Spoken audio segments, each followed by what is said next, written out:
Hello, good morning everyone.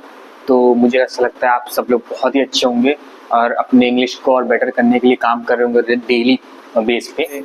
तो आज हम लोग एक दो वर्ड के बारे में पढ़ने वाले हैं जो एक्चुअली में एड 3 वर्ड है बीच में, the less, never, the less.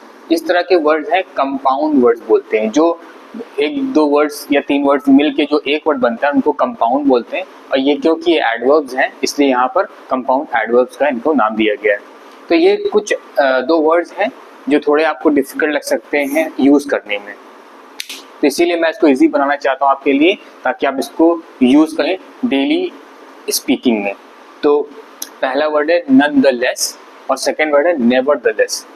तो अगर आपको इसको समझना है तो आप सिंपल सा है, आप पहला वर्ड इसका ध्यान दीजिए, आपको समझ में आ जाएगा कि फर्क क्या हो रहा है। नन का मतलब है कोई भी नहीं, और यहाँ नेवर का मतलब है कभी नहीं।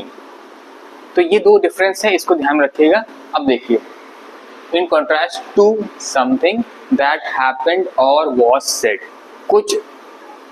कोई जिक्र हुआ किसी बात का, या फिर कोई बात कही गई, या कोई चीज की जिक्र हुई। तो कॉन्ट्रास्ट में, कॉन्ट्रास्ट का मतलब है ऑपोजिट,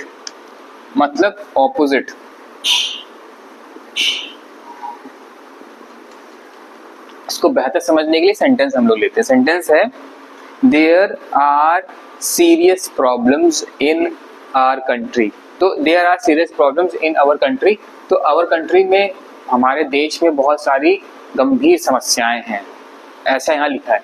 उसके बाद क्या लिखा है, फुल स्टॉप। नॉनदलेस, यही वर्ड का इस्तेमाल हुआ है। We feel this is a good time to return. Nonetheless, कोई बात नहीं, हम लोगों को ऐसा महसूस हो रहा है कि ये एक अच्छा समय है वापस जाने का अपने देश में। तो देखा आपने, ये जो सेंटेंस है, यहाँ तक का जो सेंटेंस आया, ये एक बात कह रहा है, और ये जो सेंटेंस है वो इस पहली बात को थोड़ा सा अहमियत कम दे रहा है। तो दूसरी बात जो है ये थोड़ा पॉजिटिव चली जाएगी और पहली बात थोड़ी नेगेटिव चली जा रही है।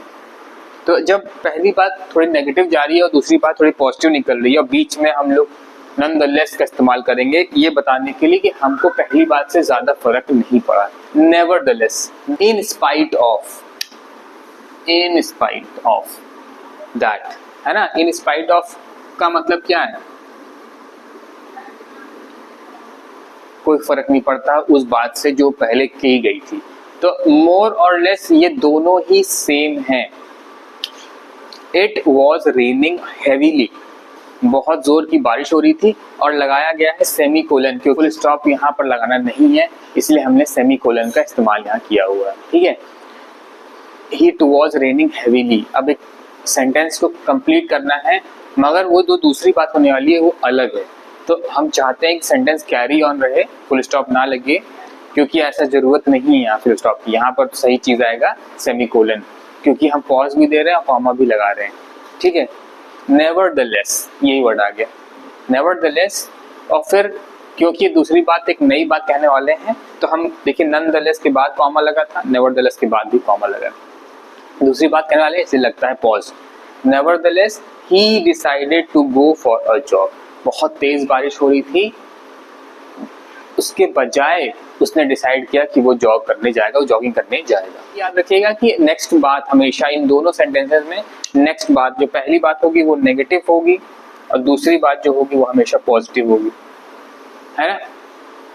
मगर इन दोनों सेंटेंसेस, ये दोनों सेम है ऑलमोस्ट, बट आपको अगर लगेगा इसमें क्या अंतर है, तो थोड़ा सा अंतर है, बट वो कोई आपको डिफ्रेंशिएट नहीं करना है। आप अगर इसका इस्तेमाल इस जगह भी करेंगे तो आपका सेंटेंस गलत नहीं कहलाएगा एकदम से, ठीक है। एक वर्ड और मैं बता देता हूँ, क्योंकि यहाँ पर पहला सेंटेंस नेगेटिव है, दूसरा पॉजिटिव है। एक वर्ड और था, वो अब देखिए जो वर्ड हाउएवर मैंने लिखा है, नॉनदलेस, नेवरदलेस और हाउएवर, ये हमेशा ऑलमोस्ट सिमिलर प्लेसेस पे यूज होता है। ऐसा नहीं है कि आप इन दोनों को बहुत फर्क कर सकते हैं या इसमें बहुत फर्क कर सकते हैं। हाउएवर की जगह नेवरदलेस भी ले सकता है, और नेवरदलेस की जगह हाउएवर भी ले सकता है। तो मुझे लगता है आपको काफी क्लियर हो गए होंगे इन सभी का इस्तेमाल करिए। जैसे मैंने ये बताया, इसका इस्तेमाल आप कर सकते हैं। कोई नेगेटिव सेंटेंस बोला गया, आपको पॉजिटिव बोलना उसके बाद, तो आप उसके बीच में ये नॉनदलेस यूज कर सकते हैं। ऐसे ही आप नेवरदलेस यूज कर सकते हैं, और हाउएवर भी आप ऐसे ही यूज कर सकते हैं।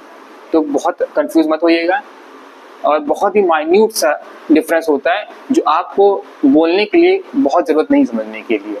तो इसको आप इन सारे वर्ड्स को डेली लाइफ में बोलना शुरू करिए, और इसको आप नोट डाउन कर सकते हैं और इसको प्रैक्टिस करिए।